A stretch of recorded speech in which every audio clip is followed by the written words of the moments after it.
വായിക്കുന്ന ഏതൊരാൾക്കും വഴങ്ങുന്ന മലയാള സാഹിത്യത്തെ സാധാരണക്കാരന്റെ അടുക്കളയിലേക്കും ഹൃദയത്തിലേക്കും ഇറക്കി വെച്ച എഴുത്തുകാരൻ. മലയാളികളുടെ സ്വന്തം ബേപ്പൂർ സുൽത്താൻ എന്ന വൈക്കം മുഹമ്മദ് ബഷീർ മൺമറഞ്ഞിട്ട് ഇന്നേക്ക് 32 വർഷം കഴിയുന്നു. മലയാള ഭാഷയെയും സാഹിത്യത്തെയും സാധാരണക്കാരന്റെ ഹൃദയത്തോട് ചേർത്ത് വെച്ച ആ വലിയ മനുഷ്യനെ ഓർക്കാൻ വലിയ വാക്കുകളുടെയോ ആഡംബരങ്ങളുടെയോ ആവശ്യമില്ല.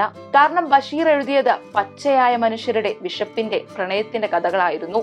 ഉപ്പൂപ്പാക്കൊരാനുണ്ടായിരുന്നു എന്നും പാത്തുമ്മയുടെ ആട് എന്നും അദ്ദേഹം എഴുതിയപ്പോൾ മലയാളികൾ വായിച്ചത് സ്വന്തം വീട്ടിലെ കഥകളാണ്. ആനവാരി രാമനും പൊൻകുരിശു തോമയും മണ്ടൻ മുത്തപ്പയുമെല്ലാം നമ്മുടെ അയൽപ്പക്കങ്ങളിൽ എവിടെയോ ജീവിക്കുന്നവരാണെന്ന് നമ്മൾ ഇപ്പോഴും വിശ്വസിക്കുന്നു.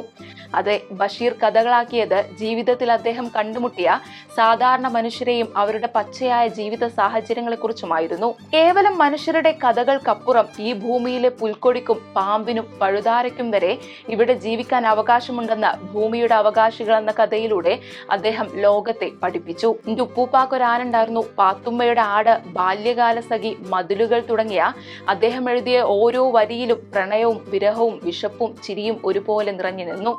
വായനക്കാരനെ ഒരേ സമയം ചിരിപ്പിക്കുകയും ചിന്തിപ്പിക്കുകയും ചെയ്യാൻ സഹായിച്ച സാഹിത്യകാരനെന്ന് നമുക്ക് അദ്ദേഹത്തെ നിസ്സംശയം വിശേഷിപ്പിക്കാം. തന്റെ മുന്നിലൂടെ പോകുന്ന എല്ലാത്തിനെയും നല്ലപോലെ നിരീക്ഷിക്കുന്ന ആളായിരുന്നു ബഷീർ. അദ്ദേഹത്തിന്റെ കഥകളിലും നമുക്കത് കാണാൻ സാധിക്കും.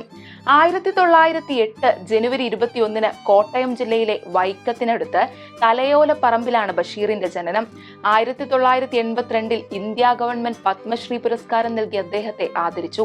1970 കേന്ദ്ര സാഹിത്യ അക്കാദമി ഫെലോഷിപ്പും അദ്ദേഹത്തിന് ലഭിച്ചു. കേരളത്തിലെത്തിയ ഗാന്ധിജിയെ കാണാൻ വീട്ടിൽ നിന്ന് ഒളിച്ചോടിയ ബഷീറിന്റെ കഥ നാം എല്ലാവരും കേട്ടിട്ടുണ്ട്. ഇത് അദ്ദേഹത്തിന്റെ ജീവിതത്തിൽ വഴിത്തിരിവായി എന്ന് പറയാം. സ്വതന്ത്ര സമര പോരാട്ടങ്ങളും ഇന്ത്യയിലുടനീളം നടത്തിയ യാത്രകളും ബഷീറിലെ എഴുത്തുകാരനെ രൂപപ്പെടുത്തി. തന്റെ യാത്രകൾക്കിടയിൽ തന്നെയാണ് അദ്ദേഹം അദ്ദേഹത്തിന്റെ കഥാപാത്രങ്ങളെ കണ്ടെത്തിയതും.